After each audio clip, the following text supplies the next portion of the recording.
Catfish Johnny's Restaurant, serving the Lake Pennsauken and surrounding areas since 1990. For the last 33 years, we have strived to serve great food at great prices and a friendly, casual atmosphere. If seafood isn't your thing, our burgers or wings are the best around. We have daily specials too.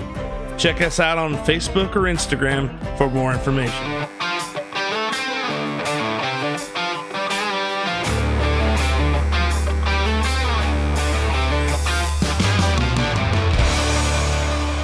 All right, welcome back to another edition of the Goblay Show. I'm your host, Billy Goble, and today we have a special guest. He's a former Clemson Tiger and went into the NFL, played for the Dallas Cowboys and the Atlanta Falcons. And without further ado, I want to welcome our guest, Mr. Woody Dantzler. Woody, welcome to the show, buddy.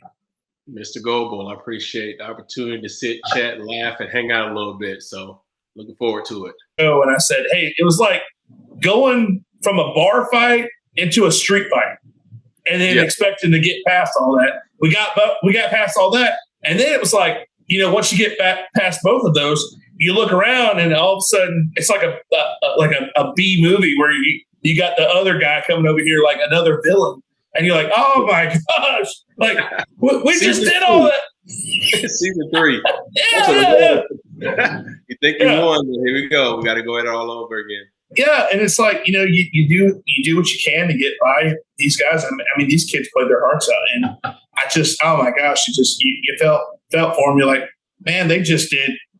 We've done. This is the furthest we've ever been, and it was like, everybody's so happy and excited about going to the state championship game, and then all of a sudden, oh, Q Chaminade, here we go. So it just, man, tough. Change the dynamic, yeah. Tough stuff. So when you got past high school, you graduated. What year did you graduate? 97. Okay, 97. Okay, so I would have been a freshman that year. I graduated. Yeah, I graduated in 2000. So I would have been a freshman that year. But so tell me about you mentioned it earlier about the recruiting process about going to Clemson. You said the coach came and you had a really good feeling about this guy. Was that, remind me again, was that the wide receiver or quarterback coach, wide receiver coach? Was it the head coach? Yeah, he was the wide receiver coach. Okay. Who was the head coach at that time? When I went to Clemson, it was Tommy West. When I left, it was Tommy Bowden. Oh, that's right. I forgot about Bowden. Yeah. Yeah, because were you there when they played Florida State, and that's when he went against his dad? Or? Yeah, first Bound Bowl. Yeah, we still said he gave that game to his dad that year. I think we went in halftime up 17-3, and we ended up losing 21-17. After halftime and running a 4-minute offense when we're shotgun wide. I said, man, but he didn't want to be there first time, I guess. Yeah. Who was the hardest team you ever played at Clemson? You know what? I have no idea. Like, I mean, is there a game besides that game that you can remember where you're like, man, this has got to be one of the best games I've ever been a part of? No, because I never thought about it like that. I'd be so zoned into the game and what I got going on and the play and the process of, going through my progressions. And I guess I never had a chance to figure into any of those other narratives because I'm just so focused. So I don't know. I mean, you would say, Florida State was a tough game. NC State was a tough game. Georgia Tech was always a close game. But even in those, I'm just focused. I'm trying to do the best I can for my team. Who were some of the guys that you played with? Like, who are your wide receivers that you threw to? So I had a few. Probably the most notable one would be Rod Gardner. He went first round to the Redskins. Okay, I do remember him. Yeah, and then from there, I had some good ones. Derek Hamilton, Kevin Youngblood, Aries Curry, Jackie Robinson, Matt Bailey. Even we had one who was a converted linebacker, J.J. McKelvey. Excellent ball skills. So you throw the ball up, he goes and gets it. So we had a few.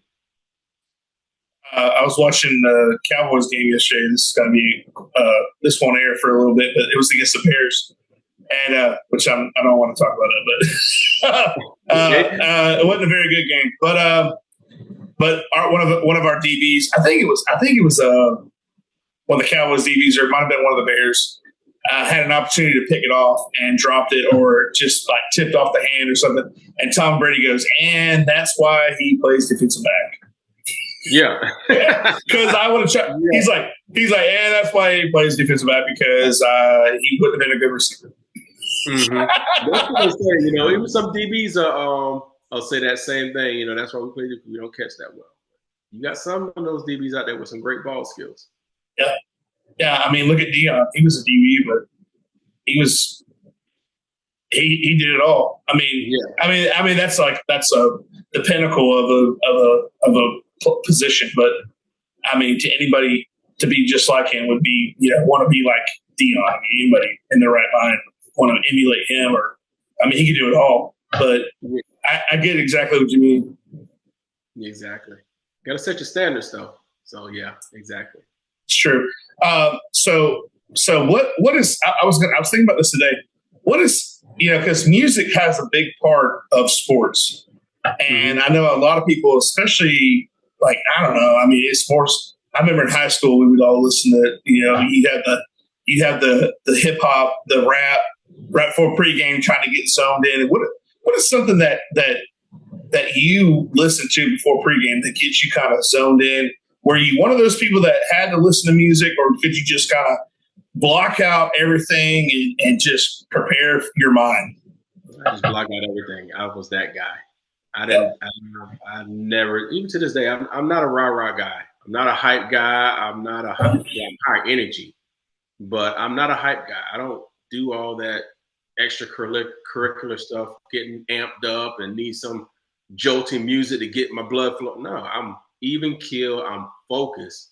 Like they said, because they'll ask me the question, man. They said, how do you play in the stadium with all those people yelling and screaming? I never hear the stands. I never hear the people in the stands.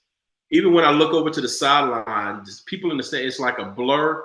You watch a movie and you know how they take the camera and focus on the one person, and then everyone else in the background is blurred out? Yep.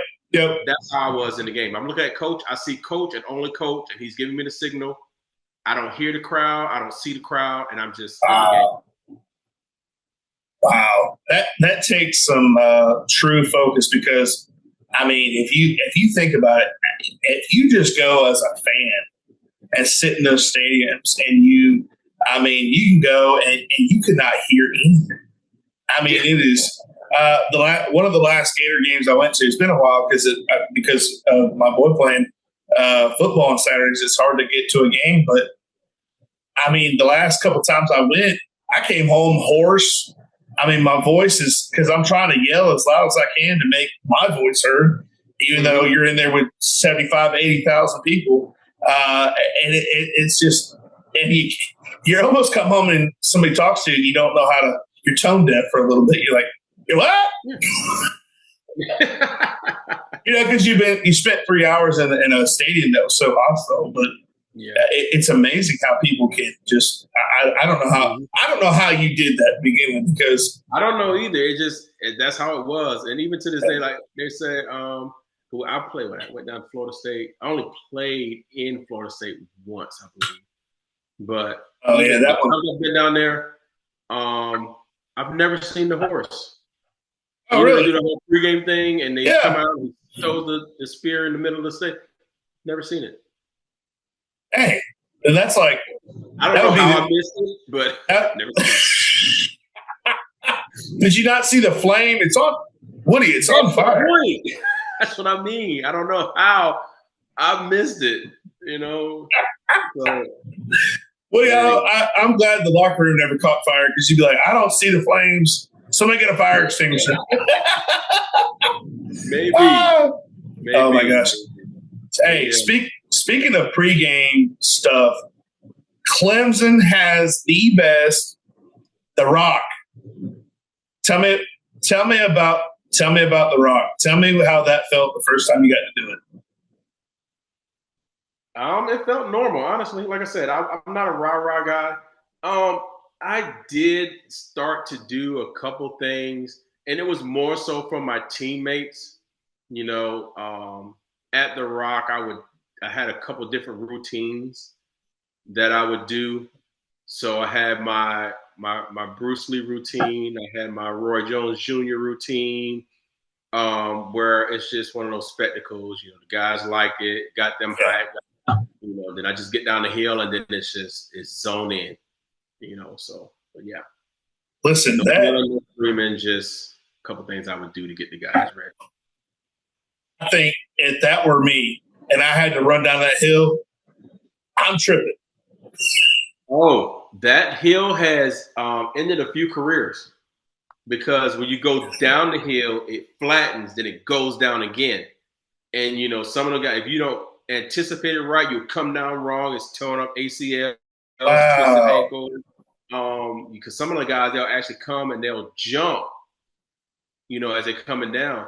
And crazy thing about it, they had, you know, Coach Sweeney does his women's clinic. They used to let the women run down the hill or come down the hill. Yeah. 2 years in a row, lady broke her ankle, another lady tore her ACL coming down the hill, and they stopped doing it. So yeah, that hill has claimed some. Wow. That's why I got out in front, and I wasn't in the pack. I was the first one down the hill, and then you know get out of the way of those crazies because I didn't want to get hurt. Man, that is crazy, man. I can't imagine. Like I said, I'd probably I'd just start rolling. And I'd look like The Rock falling, just rolling down a hill. Yeah, that'd be me. Because it would be hard to maintain balance going down. It looks like you're on a spring, anyways. When you're running, I mean, you got to be hyped up. But I mean, the adrenaline that people have, yeah. But like I said, that wasn't me. Never hyped. I don't do hype. So. Because I don't know a lot about Clemson. I know about The Rock, and obviously they won a couple natties since you were there, and some great talent has been through there. Let me ask you this, and let me go back to The Rock one last time. Do they keep that rock out there all the time, or is that something they put away and they got like in a safe? Because I can imagine somebody trying to pick that thing up, or is it like cemented down, or it ain't going anywhere? Well, it's not going anywhere. And it's they have a case around it, a steel glass type case that goes on it when it's not in use. So yeah, but I think a few years back, someone actually vandalized it and broke a piece of it off of it, and I don't know how they did, but yeah. I think that happened. We got a even more secure case. So now, yeah, it's there the whole time, but it's secured pretty well now. Oh, that's cool. I mean, I love stuff like that. I love the history behind stuff. I love tradition. I love different celebrations and stuff like the whole banner with Michigan, the sign in Notre Dame, the gator head at Florida. Mm-hmm. I mean, when the horse goes out there and they light it on fire. I guess if the horse ever comes out, I guess. Yeah. I'm just kidding, man. Woody's like, I never saw the horse. Yeah. So a kid that went through went to the same high school with it. He went to Colorado, and they let that buffalo out. And I'm like, how safe is that right there? Where you're running behind I don't even think it's a buffalo. I think it's a bison. I mean, they already mispronounced or misnamed it. They're going to say it's a buffalo, but it's a bison, and that thing is running full speed. And oh man, I can't. I mean, you think that's ended? The Rock has ended some careers. I'm sure that buffalo or that bison has gotten crazy and has trucked a few people. I mean, it's college football. It's just college football. What's the other one's name? The Longhorn, Texas. They run out with Bevo. Yeah, Bevo. Yeah. Anytime you have a live animal, you don't know what it's going to do. I mean, there's several. A live tiger, right? Mike the tiger. So So funny story about that. I've got a guy that I coached with. He won the national championship in '06 with Florida, and his name is Earl Everett. Trying to get him on the show. Shout out to Earl.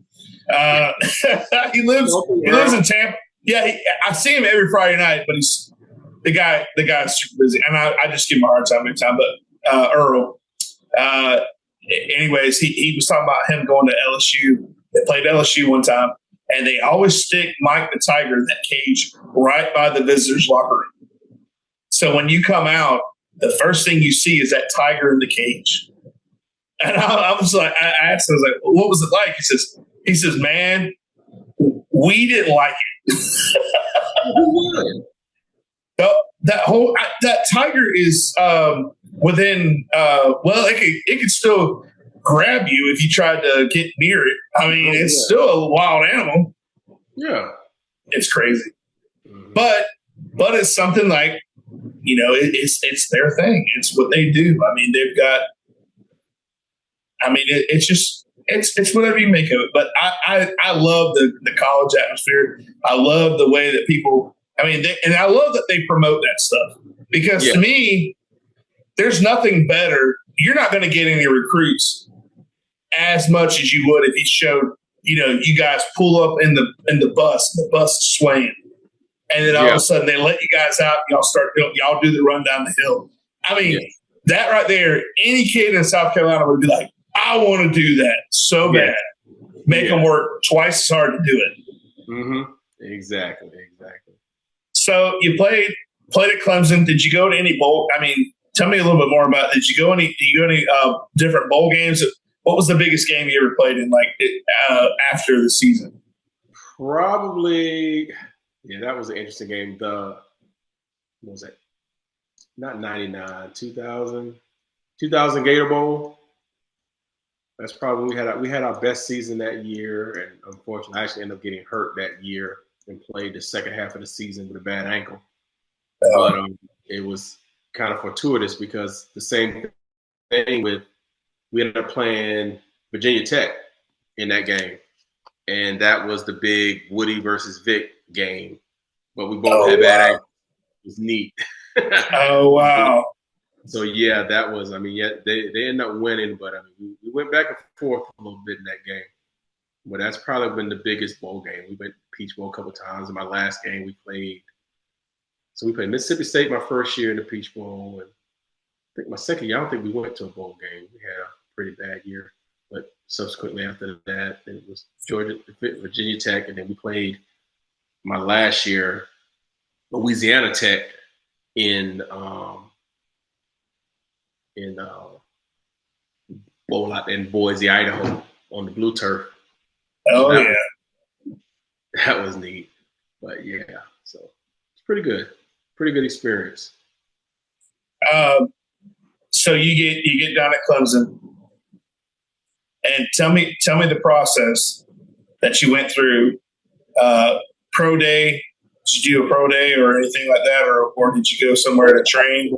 The absolute worst because we didn't have an indoor facility, and we ended up going to this.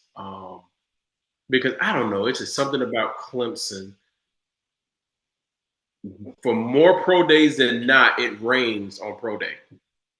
But now they got nice, fancy indoor facilities, so if it rained, it doesn't matter. But we didn't have that, so we ended up going to this indoor tennis facility that was absolutely terrible. It was full of dust all over, and they were trying to get us to run the floor. Well, it's not really gonna count. We'll put into we put in our notes the conditions and all that. We just want to get a time on you. No, I'm not doing that. First of all, no, we're not doing that. But it was a typical pro day. Get out there, you throw a little bit. They want to get you time. But the biggest thing was the combine really showed you what it was all about. I mean, it was wild to stand in front of a group of men with nothing but a pair of shorts on, and you come out and you stand in front of them with your arms open, you turn around, and it really felt like a slave market, truth be told. Wow. You go out there and you just said, literally, you go out, you put your hands out like this because they want to see your wingspan. You got no shirt on, you got a pair of shorts, and you turn around, get all these measurements, but it was just part of the thing. And interesting, what happened with me, I was training out in Atlanta, and I ended up pulling a muscle in my back working on what was the drill? I think one of those cone drills I was working on, and I pulled a muscle in my back. So I still went to the combine. All I did was throw. So didn't do any testing or anything else, but it was a fun experience. The best part for me was just meeting the guys that you played against, and from across the country, and they recognize your name, you recognize their name, and you start to share stories. That was, I love people, so that was fun for me. Just interacting with the other guys at the combine, laughing and joking, and seeing how much we got in common, and talking trash, even though we don't know one another. But it's just we're bonded by football, so it was absolutely phenomenal for me. Did any teams contact you? Hey man, because I know they talk to people before the draft comes, and they're like, hey, we're looking at you, or hey, great job, or anybody. I think I had a couple calls. I was almost Mr. Irrelevant. I almost went to the Texans as the last pick in the draft, but they ended up going somewhere else, going with another guy. I forgot who it was, so I ended up. Right after that happened, I went to, I got a call from the Cowboys to come out there. So it all worked out. Still ended up in Texas. But the interesting thing about that whole deal was, so leading up to the combine, what was it? So I played in the East-West Shrine game, the All-Star game. Did well there as a quarterback. And then I got selected to go to the Senior Bowl. That's supposed to be the big game. That's the game you're supposed to go to. So I'm getting ready to go there, and I find out a week before the Senior Bowl that they're bringing me in as a running back. I had no clue. And I found out by an agent who was trying to recruit me. They called me and told me, hey, they got you as a running back. And so I had a week to try to learn running back. Oh, wow. I was going back and forth. Am I going to go? Am I not going to go? I said, for me, I was on a different mission at that time. I was like, you know what? Whatever. Let's go out here. Let's go do it. Let's see what happens. Yeah. Chip ball with it again. Never was that guy. I'm going to the NFL. Got to go to the NFL. I had resolved in my mind. I'm just going to see how far this football thing goes. And when it's done, it's done. So I had no stake either way, but that was pretty fun. But even still went out there and made good enough impression to have a few teams interested. And then finally getting signed by the Cowboys. And I don't know if this is true or not, but Jerry was like, well, you was the first one on my list to call to sign as a free agent. I was like, I don't know. He's a salesman too, so I don't know how much of that is true. Hey, Jerry. I know. Jerry is the gambler. He is a gambler. He is a salesman, the gambler. Before we get into that, I just want to tell you a quick story about you brought up the Senior Bowl.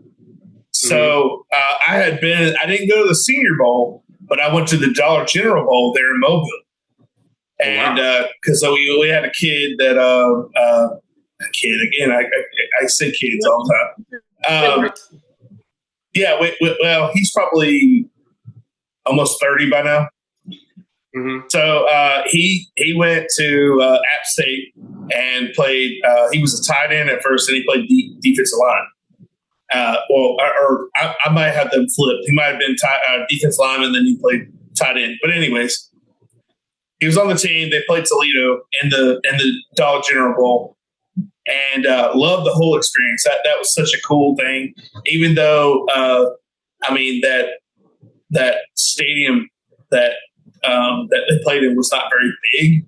I mean, it wasn't like the Citrus Bowl or something like that where it had the higher seats on it. Right. Mm-hmm. It was a cool experience, but the funny thing happened was, you go there, and this is a bowl game. I'm expecting ESPN is covering it, but you go to I went to the Cure Bowl a couple of years ago. It was Georgia Southern versus Liberty, and it was in the soccer stadium in Orlando. Oh, and wow. This place had everything. I mean, they had. All these different things you get, like places you could eat, like little interactive things. Mm-hmm. Mobile did not have any of that. They had, I'll never forget this, Woody. There was a lady selling Krispy Kreme donuts. Oh, she's smart. Like in the box, like she's like, would you want some? And I'm like, how much are they? And she's like, you can get 2 for $1, and I'm like, wait, what? Like 2 for $1? Hey. So I was like, well, I'm going to take 2 then. If they're 2 for $1, I got to get them, right? I still don't know. She probably, I don't know where they came from, but I got it anyways. And I'm in my seat. I'm in my seat. I'm eating this donut, and ESPN pans over the crowd. And Woody, I'm shoving this donut in my mouth. Perfect timing. Perfect timing.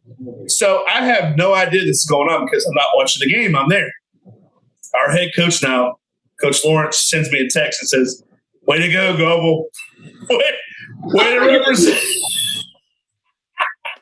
What are you talking about? Way to Jeez. That is wild. It was great. He sent me this text and he took a still shot of the game. He paused the game and took a picture, and I was so embarrassed. I was like, "Oh my God, I'm on TV at a game and I'm shoving a Krispy Kreme donut in my mouth." Like, perfect. That was 50 cents, by the way. Yeah. But that's my Mobile story. I've been to that stadium. It wasn't for the Senior Bowl, but I've been there, and I was like, man, why did I do that? Yeah. Because you like Krispy Kreme and you got them and you're eating. No one's going to waste a donut. That's right. Who doesn't like a Krispy Kreme donut? Okay, that's what I'm saying. Show me that person, and I'll show you a liar.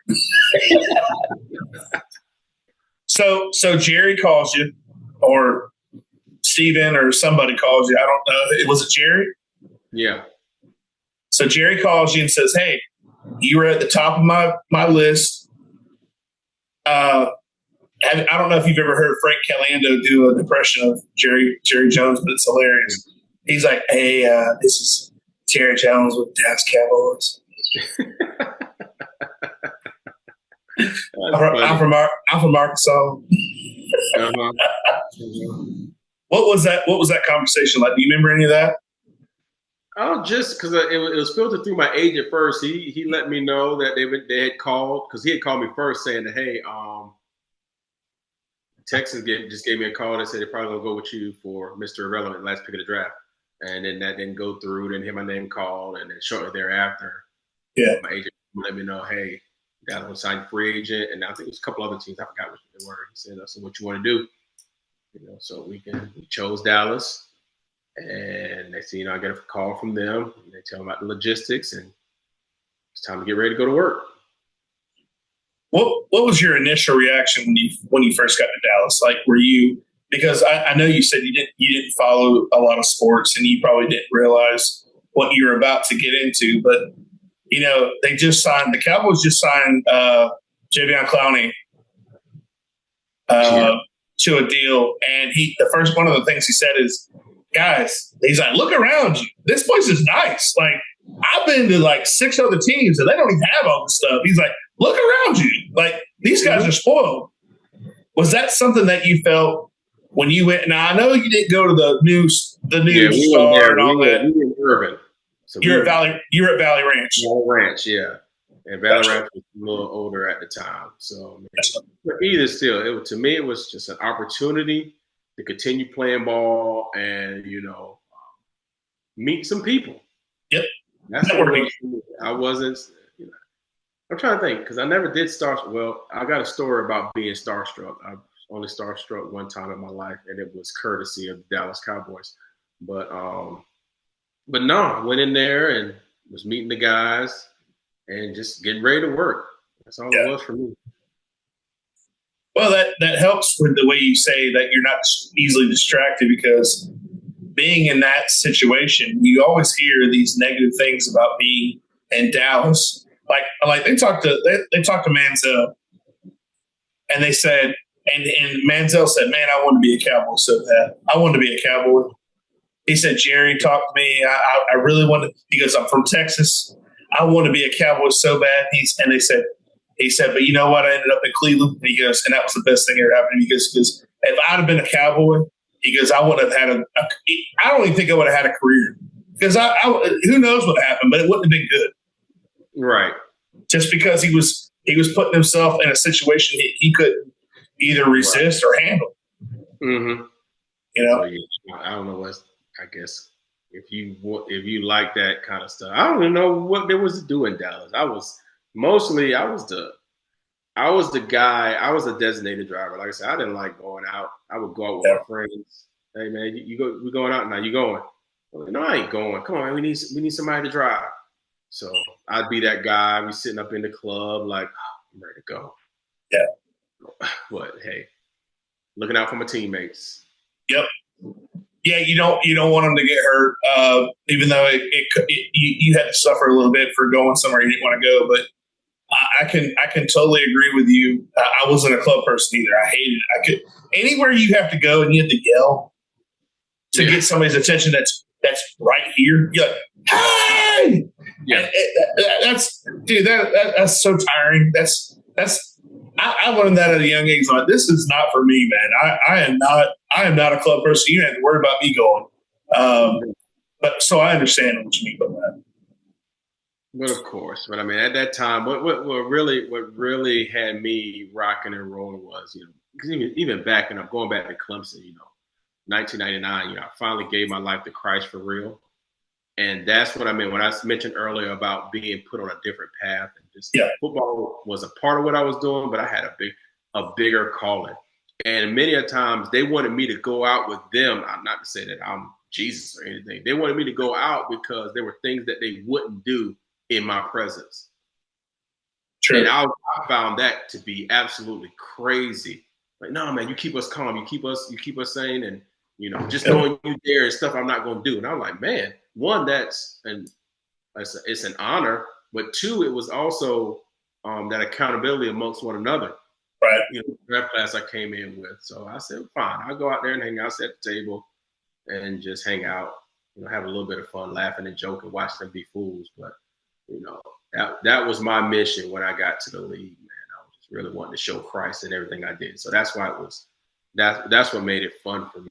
Let me see what I can do. How I can be infectious. Duto Realty is a homegrown business with an eye for getting the job done right. From football games to Sunday school and everything in between, these ladies care about our community and the people in it. Helping buyers and sellers in all of Florida with all types of transactions, including residential, commercial, farm, or vacant land. They do it all.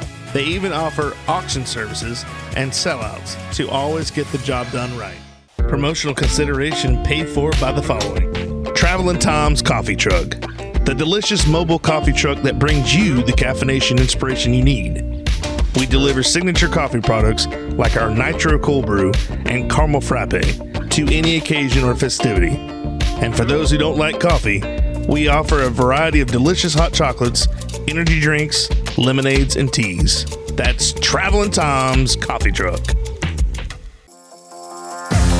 Whether your water is supplied by a public municipality or a private well, for residential or commercial use, Purified Water Services LLC has the solutions to provide you with simply clean water. We offer a complete line of professional water filtration equipment and accessories. Soft water makes a difference you can see and feel. Water heater and appliances last longer with less maintenance.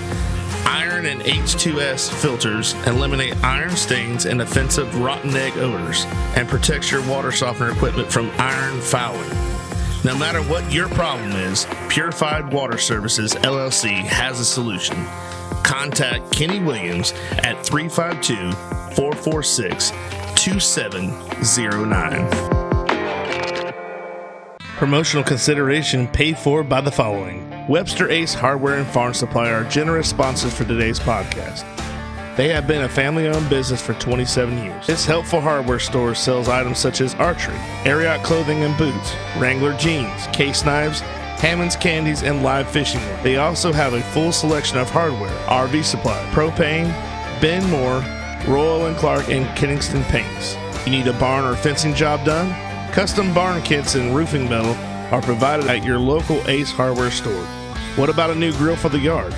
Traeger, Big Green Egg, Weber, and Blackstone are found here, along with all the accessories to go with them. Stock up your workshop with DeWalt, Milwaukee, or Craftsman tools. They got you covered. Remember to go to ace.com to shop their entire line to have items shipped directly to the store. Pat's Taps at Catfish Johnny's. Pat's Taps is Lake Penosofsky's newest tap room, offering 14 rotating craft beers on tap. We also offer bottled domestic beers, seltzers, ciders, and wine, as well as a variety of appetizers and pub. Our family-friendly tap room is a great place to come hang out and enjoy some one-of-a-kind craft beer. You can find us on Facebook, Instagram, or the Untapped app. Looking for custom apparel that stands out? Welcome to the Stitching Heifers, Bushnell's premier embroidery and custom apparel shop. From custom hats, t-shirts and jackets to unique gifts and business branding, we specialize in high quality, personalized apparel that reflects your style and vision. Step into our exclusive hat bar and design your one-of-a-kind custom hat, perfect for personal flair or promoting your brand. At the Stitching Heifers, we're committed to bringing your ideas to life with exceptional service and attention to detail. Whether it's for you, your business, or a thoughtful gift, we're your trusted partner for all things custom in the heart of Sumter County. Stop by today or visit us online to get started. The Stitching Heifers, custom style, local heart. When it comes to building in Sumter County, experience matters. From remodels, barns, additions, and accessory buildings to creating the custom home of your dreams, our Hogan Construction delivers quality you can trust. Russell is hands-on and on-site daily, going above and beyond to ensure the project isn't just completed, but crafted to perfection. He doesn't just meet expectations, he exceeds them. For a builder who puts integrity and craftsmanship first, call R. Hogan Construction today at 352-793-7660. Russell Hogan Construction. Built on tradition, built to last. Right. It's funny. It's funny how when someone, they get around a group of people and it's just that psychosomatic thing where you feel like you have to do something that you don't ordinarily do. And so it's like when the old test where they would give somebody non-alcoholic beer, but they told them it was beer. And then they were like, acting like they were intoxicated, but they really weren't. But what, going with what you said, trying to be a different person around certain people, it's almost like, you hang out. I mean, growing up, everybody's done this. I've done this too. Growing up, you're one person around your friends.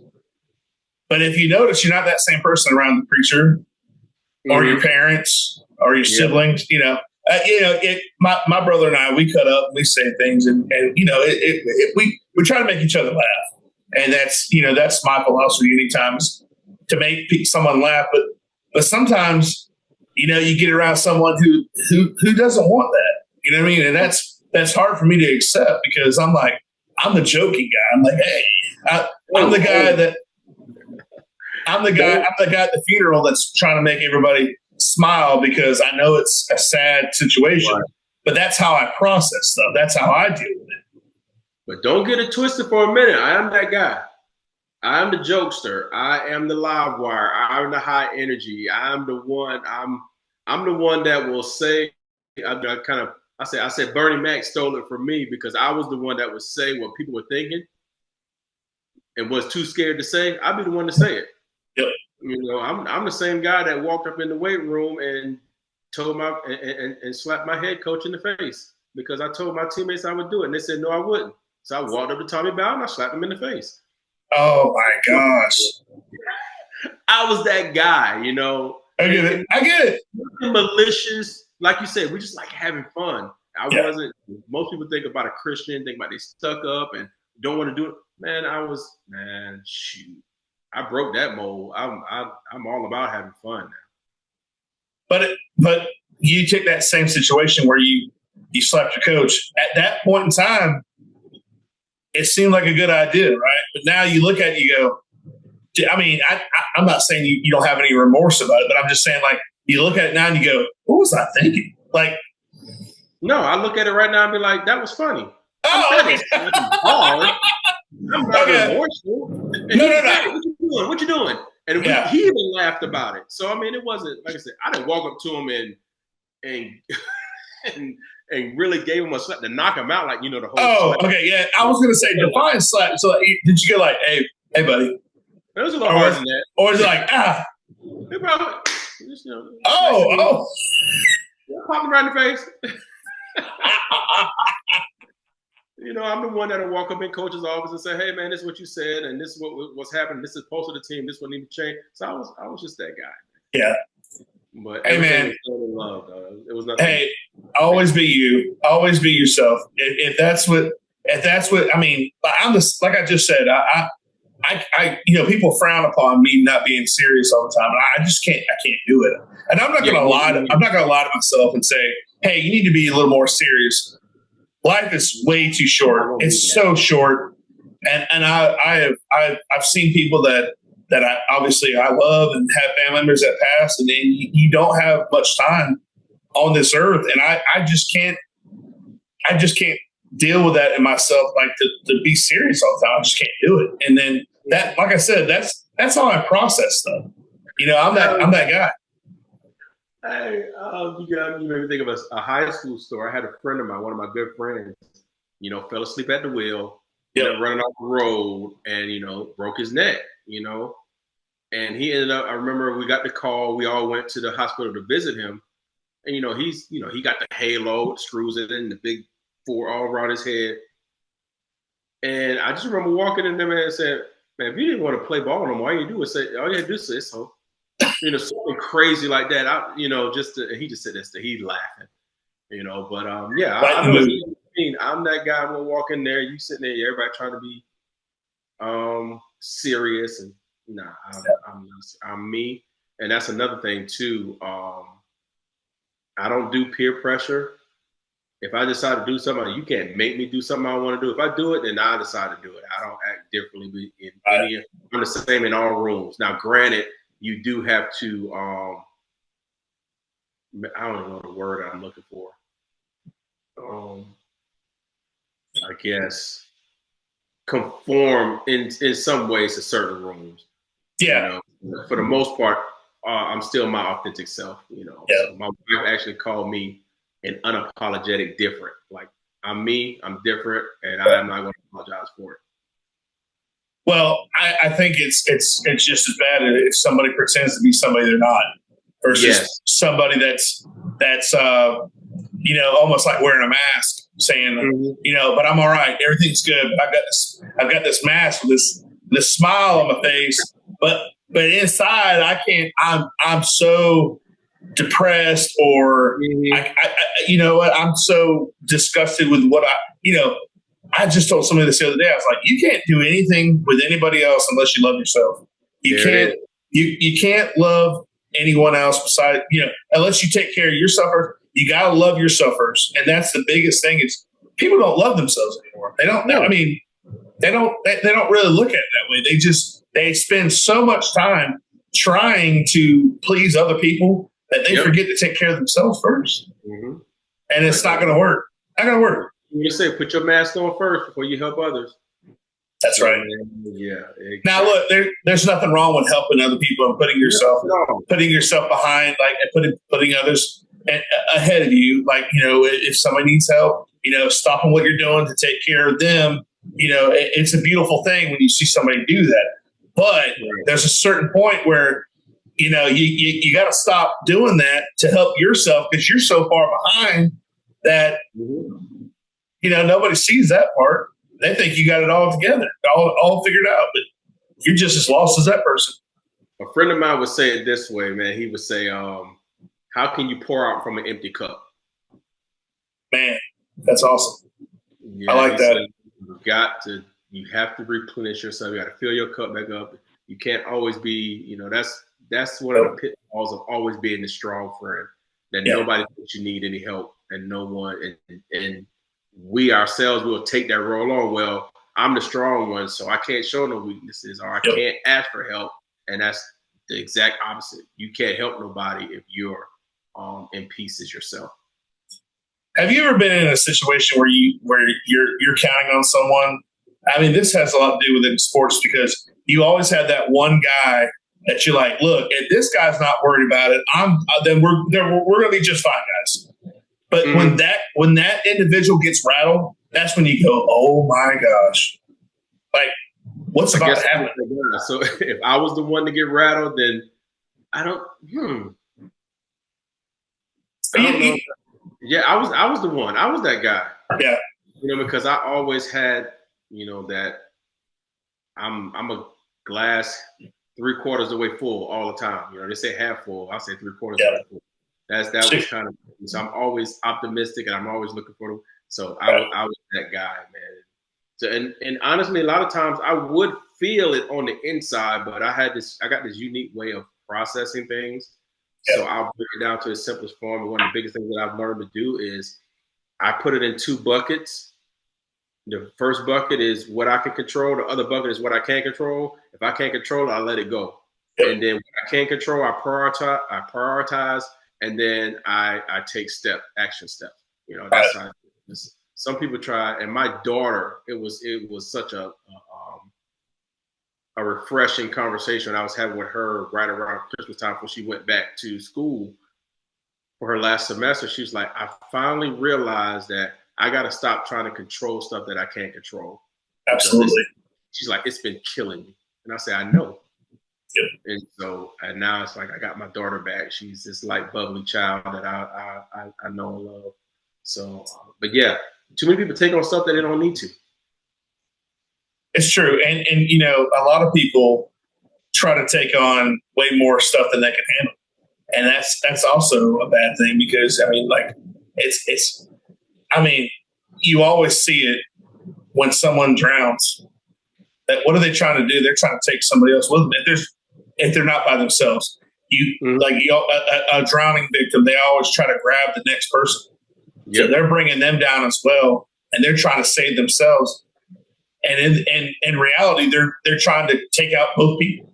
They're not needing to, but that's ultimately what happens.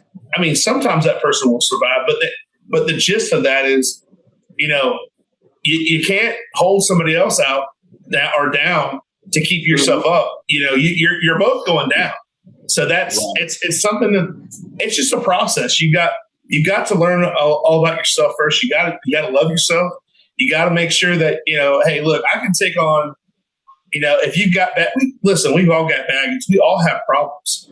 But the thing is, if you're not willing to admit that you have your own problems, and how are you going to take on somebody else's problems? You can't help them if you can't help yourself.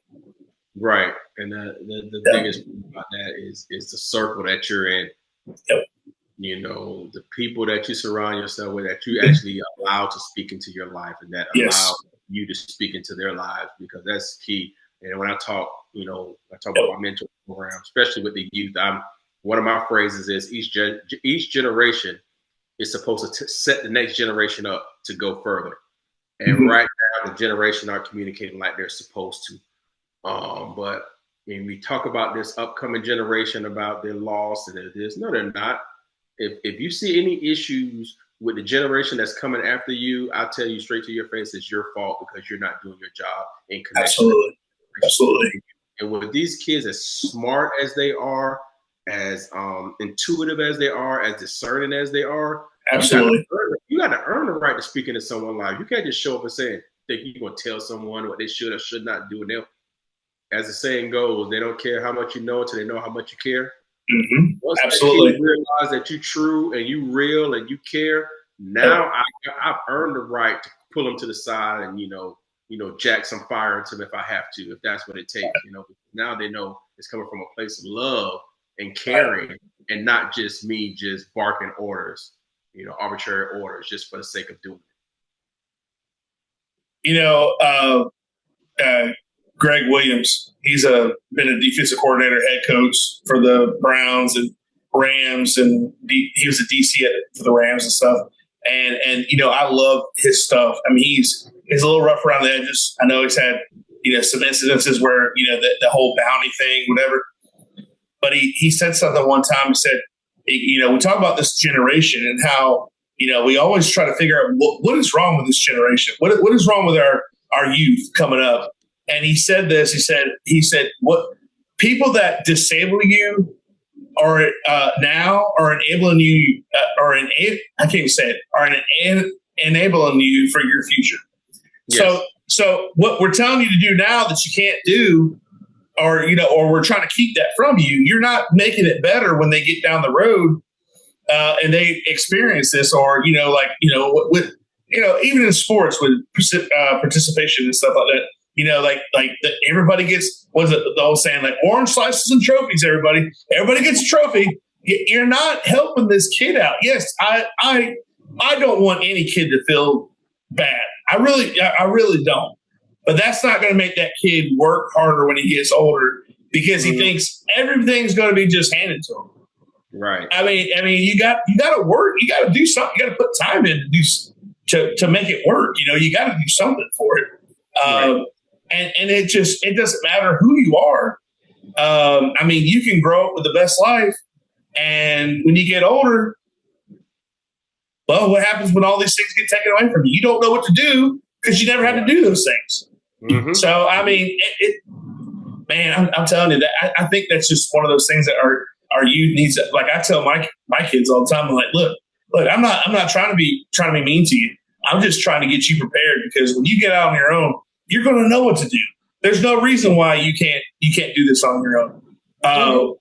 Just simple things: taking out the trash, loading the dishwasher, doing little things, keeping your room clean. Yes. The video about the captain saying, I think he's a military guy. I don't want to misrank him, but he says, first thing you do when you get up every morning is make your bed. Yes. Make your bed. Make your bed. As simple as the simplicity of that, where you think, that sounds stupid. Why would I make my bed? I used to think this way. Why would I make my bed? I'm just going to crawl on it like 9 hours later. I'm going to get back in it and go back to sleep, or 10 hours later, whatever it is. But you've accomplished something. That's the thing is you don't understand. You've got up and you've done something already before you even left your house. Yes. You've already done something. So as simple as that is, I try to tell my kids, I'm like, look, as I know it's dumb. I wish we had a robot that would take our trash and just, because I can't do trash sometimes, but I still do it, but I don't like it. You know what I mean? Who likes taking out the trash? Thank God for garbage men. I'll tell you that, because I could not do that job. I cannot do that. I don't know how they do it. But the little things like that will prepare you for the long run. And we're trying to do the best. Everybody wants what's best for their kids, but they won't prepare them for the future. Yes. It's very simple. Yeah. They're too scared. They're scared of what might happen. Again, what your daughter said about controlling something that's uncontrollable. You can't control it. It's uncontrollable. So why bother? Why are you worried about it? Mm-hmm. Move on. Or preparing for something that hasn't happened already. Yeah. But I get it. Yeah. So you're in Dallas. You kind of gotten your feel for what you're doing. You do training camp. You do when was your first season with the Cowboys? 2002. 2002.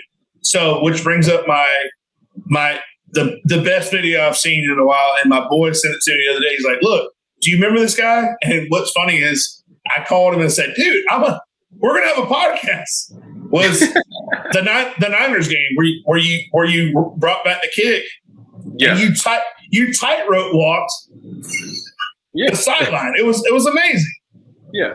Yeah. Tell me what was, I know that was it was a little while back, but tell me what was going through your mind. Did you think, look, what was going on? So one thing you'll learn, you can ask any athlete, they remember. It's amazing what goes through an athlete's mind during the play, and we actually remember it. So a little backstory. So I started with them, then I remember after preseason, they released me in the last cut, and they were kind of concerned. They didn't think I was going to clear waivers, but as soon as I cleared waivers, they brought me right back. I was on practice squad up until that game. So that was my first actual NFL game, and all I was brought on to do was return the kicks. So we had a couple returns up until that point, and that the thing about it, I went the wrong way. So not necessarily I went the wrong way because I didn't know the play. I went the wrong way because you start looking and you watch film and you can tell what people are trying to do. So it was designed to go to the left, but I saw their whole line, everyone knifing over to their right, our left, because obviously they were reading our setup blocks. So they was trying to get over to break the wall up. And so I thought I saw a hole to the backside to the right. I made a cut. It closed up. I ran into my own guy and another guy and bounced off. And so, honest to God truth, what I was thinking in that moment was, I need to get a few more yards so I don't get cussed out as bad. Because at the time, you're going to know why. You're going to laugh even harder. Our special team coach was Joe Arizano. Big Joe. So love that guy. I'm thinking about coming back and watching film next week, and I'm like, he gonna know I went the wrong way.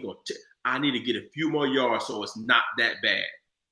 And boom, boom, a couple guys bounced off me, got around, broke out, kicker, and you know all this. I mean, this is a staple. You don't get caught from behind. You don't get tackled by the kicker. So, got away from the kicker, gave him a nice little stiff arm. Then I saw Robert Thomas coming across, cut behind his block, and I just got to the end zone. And this is the best part. Got over to the sideline after everybody's all up in arms and celebrating. I get over and I lock eyes with Coach. He says, which way was do you even know which way the return's supposed to go? I said, yeah, left. Good job. And that was it. But yeah, that's what I was thinking. I need to get more yards so I don't get cussed out as bad. You basically triple jumped down the sideline. You like hop, and then you were able to get loose and break away. But one of the best things is I'm going to do like a little clip of this, but when they did the replay later on that night, when they do, was it ESPN Prime or Prime Time or whatever, and it's Tom Jackson and Boomer. Yeah. Yeah. He the whole Hold Me Closer, Tiny Dantzler. Yes. He started singing the Hold Me Closer, Tiny Dancer, but he put Tiny Dantzler. Was a nice effect, but that's a staple. I'm telling you, man, that was those years in Dallas right there. It was weird because you got to remember, not 6-7 years ago, we were the pinnacle, man. It was at the top. You're at the top, and then that was. Correct me if I'm wrong. That was when Campo was there, right? That was Campo, Coach Campo, and Campo, man. Oh man, the poor guy. He was a coach's. He was like a friend guy. He was like kind of like Barry Switzer. He was like, "Hey, I'll be your friend. Just don't make fun of me, and I'll be good." I mean, it was like he wasn't like Parcells or he wasn't like Jimmy Johnson. He was a player's coach. He was, hey, don't make me look bad. Let's win games. Just go out there. I'll let you, like a Larry Coker from Miami. I'll let y'all run the team, basically. That's when we went to camp, and I came out of camp, and I gained weight.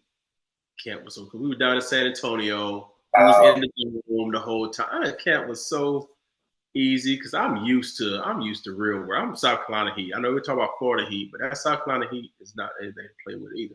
Right. So I love the Heat. I'm like Lex Luthor. I get energy from the Heat. And that's how I was, man. I'm the one bouncing around, jumping, talking while we're doing conditioning. I was that guy. I even say right now, my out of shape is most people's in shape. But that whole deal, man, it was just something. It was something special because my whole thing was just getting out there and to be surrounded by some guys that really spoke life into me, man. It was great. It was great. Now, I do want to add, after you scored that touchdown, I did see Troy Hamber come up and almost beat the crap out of you. I mean, it was in celebration, but. Dude, did you see him lift me up off the ground? Yeah. that's what we call that old man strength. Like, he literally grabbed me by my shoulder pads and lifted me off the ground, just straight strength. I didn't jump. Like, wow. Yeah, try that. yeah. That was something. I didn't realize it. And after I saw the replay and I saw that he did, I was like, oh my God, this dude's strong. This dude is strong for real. Yeah. Well, Woody, I mean, you gotta, I mean, you didn't even see that guy on the horse. I mean, so I wouldn't expect you to. I'm gonna keep bringing that up just so you know. No, I'm just kidding, but I get that. I mean, you're in the moment. You know, I mean, you guys were happy. I mean, mind you, that put you guys up in the score. It was the fourth quarter. You know, this is after. I mean, you're playing the Niners. I mean, they got T.O. just scored, and that was a returning kickoff after that deal. After he scored, so back-to-back touchdowns. Bam, like that. But that was, dude, I'm telling you, I mean, was that the only, but did you score any more touchdowns after? I mean, in that year, or was that the only one that you got that time? I mean, I had a couple in the preseason, but I think I had one more after that. Gotcha. And I scored a couple times when I was in Atlanta. But I'd be remiss if I didn't say this too. When I talk about having a bunch of great guys around that really poured into me, like, I was Littlewood because, you know, we had Darren Woodson. They call him Woody. He would always speak life into me. Dexter Coakley always had my back. You know, Quincy, still to this day, that's my big bro. You know, so Quincy was my guy. Rahi Ishmael, who's another one that would speak life into me. But Rocket, yeah. But this is what it was, man. After that play, you didn't see, but Reggie Swinton came and grabbed me, yelling and screaming, "Man, that's big time! That's big time!" And if you think about it, what made that so special for me is he was a returner. Yep. When I came in, Reggie showed me how to catch the kicks properly, how to read, and how to catch punts. Reggie was pouring into me like none other, man. And for him to celebrate me after taking his spot, that shows you what kind of guy he was. Like, this day, I was forever grateful to that guy. He's out there coaching now, doing his thing, man. I love Reggie. Hey, Swinton had a touchdown against the Eagles. It was the opening kickoff, and he took it to the house. It was like a little I don't think, was it an onside? I can't remember, but I remember him just grabbing it, and then it was like the seas parted. And he just, I mean, you're already at the 35 or 40-yard line, and he just took it to the house. No. That wasn't Reggie. That was him? Who was that? God, what is his name? I thought that was Randall. Oh, okay. I'm telling you, we had some really some real good returners back then. I mean, it was. I just wish the whole team could have been. You look at that roster though, and I mean, we still had a decent O-line. Mm-hmm. I just don't understand. I don't really know what the major problem was, but that was around the time that we went. I think it was like 5-10, or I know for a couple 5-11. I know for a couple years we went back to back like that. That was those Campo years. That's what I'm talking about. And before Bill got there and kind of made us contenders again. But you're talking about that little spot, and I was talking to Troy about this. He's talking about, people forget Randall Cunningham played for the Cowboys. Yep, sure did. I mean, and I loved it because I loved Randall Cunningham even when he was an Eagle. I don't tell too many people that because they're like, he was an Eagle. I mean, come on. But I love Randall Cunningham. So athletic, so versatile that he could do it. He was like Superman to me. Like he was like, we had Troy. Troy would throw the ball. Troy's not scrambling like Randall Cunningham. No, he's not. If Troy got flipped over on his head like Randall did in some of those clips, Troy's career would not have been as long. I'll say that. Right. But I love the Cowboys. They're my team. I mean, right now it's just I don't know. Everybody's saying thank you, Jerry, for putting Micah over there at the Packers and getting some draft picks for him. But I'm hoping that they can do something with those draft picks and make something happen. I mean, get some help. I mean, we need some help in the secondary. Those guys are, man, it's just unbelievable how those first couple of games they got toasted. Okay. Do you watch any of those games now?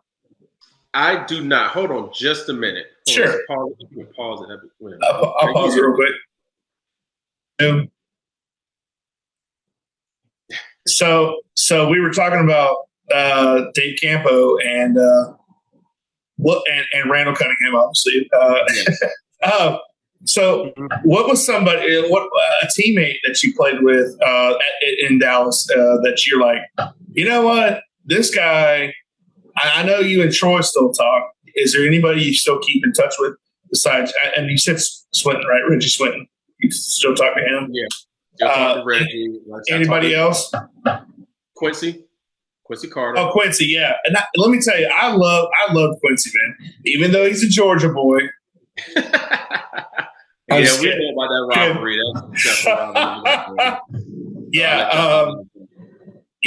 I got to watch him play in college, and when he was a Cowboy, I'm like, hey, I will tell you what, I don't care where you go to college. When you come to be a Cowboy and you're good, I go, okay, all right. Exactly. But also, we got Anthony too. Anthony Wright. He was a guy in my game because he played at South Carolina. That's right. I paired a little bit of my game after him too. Watch him and play a little bit. But yeah, he was very, very athletic as well. I remember him, and all these guys had really great success, and that's what you like to see when you see people that you see them in college and you go, I wonder if they're going to make it to the next level. And then even if it's for a short stint, like Woody, I mean, I'm telling you what. That touchdown, I'm telling you, it's just it's like a time capsule. It's one of those that they'll show. It'll be random, and they'll show it. But probably one of the best kick returns that you'll ever see, as far as a Cowboy is concerned, or Dallas. But it's something like that. That's an amazing thing to be remembered by. I mean.